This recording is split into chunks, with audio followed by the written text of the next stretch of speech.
What if the best automotive investment you could have made back in 2020 wasn't some rare sports car, but a tiny plastic electric hatchback? Yeah, I mean, it sounds crazy when you put it like that. Right. But today we are taking a deep dive into the real-world reports and market data on European electric city cars from 2020. We want to see if these early compact EVs are actually surviving the test of time. And, we really want to uncover what their secondhand market actually looks like today for you, the buyer. Exactly. So to figure out their used value, we first have to look at their physical survival. Like if you treat automotive tech like an aging smartphone, you'd probably assume a 3-year-old EV battery is basically on life support right now. Oh, yeah, absolutely. But the market data tells a completely different story, which is honestly quite reassuring. It kind of defies basic battery logic, though. I mean, my phone loses, what, 20% of its capacity in 2 years? Right, exactly. So how are these 2020 models showing a battery state of health, sitting comfortably between 92 and 95%? And that's with an average of 55,000 to 65,000 kilometers on the clock. Well, it's mostly the car's thermal management system buffering the cells.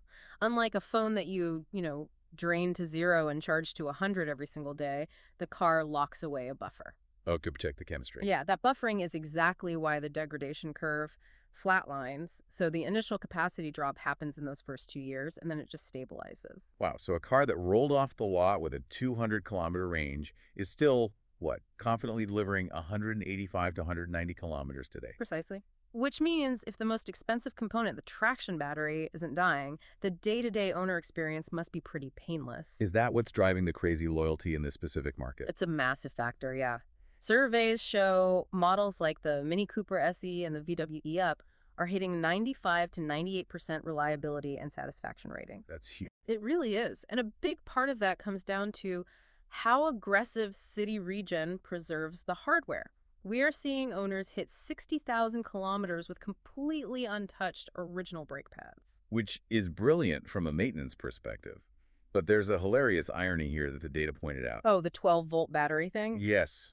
You have this massive, high-tech traction battery surviving perfectly, yet the biggest complaint on the forums is the cheap, old-school 12-volt accessory battery just dying all the time. Yeah, the car is sitting on this huge reserve of power, but it fails to trickle charge its own accessory battery when parked for too long. It's such a funny oversight. It's a glaring design oversight, for sure, but it grounds the discussion well because these cars are definitely not invincible. They have distinct physical limits. Right, like the winter driving penalty. Exactly. If you run the cabin heater in winter, especially in models without a heat pump, you're looking at a 25 to 30% drop in range. And their highway performance is inherently compromised, too. Yeah, because without a multi-speed gearbox, the single electric motor is forced to spin at wildly inefficient RPMs at high speeds. Add in the terrible aerodynamics of a boxy city car, Yeah. and your efficiency just completely tanks the second you hit 130 kilometers per hour. They're strictly city creatures. But because their 200 to 250 kilometer range perfectly matches that urban ecosystem, we're seeing a remarkably strong secondhand market. It's so completely different from the massive premium EV SUVs from 2020. Oh, those are plummeting in value right now. The tech evolved way too fast to justify their original price tags. While city EVs, on the other hand, are holding their ground as the ideal second car. The economics on the VW e-Up and the Skoda Citigo are actually staggering when you look at the depreciation curves. Wait, give me the numbers again. Back in 2020, people were buying these for around 12,000 to 14,000 euros, right? Thanks to heavy government incentives. Right. And today, even with 50,000 kilometers on the clock, they're reselling for 11,000 to 13,500 euros. That's insane. The initial owners practically drove for free for years. They really did. Though buyers navigating this market do need to be careful with models like the Renault Zoe. Ah, yeah, where the pricing structure can be incredibly deceptive. Exactly. The battery lease trap.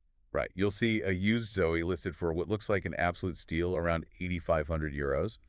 But that's because the battery is leased. Yeah, you're stuck paying a recurring monthly fee to the manufacturer just to keep the car functional. And if you want the model where the battery is fully owned, the real market value sits much higher, between 12,000 and 14,500 euros. You absolutely have to read the fine print. The total cost of ownership completely changes depending on that single contract detail.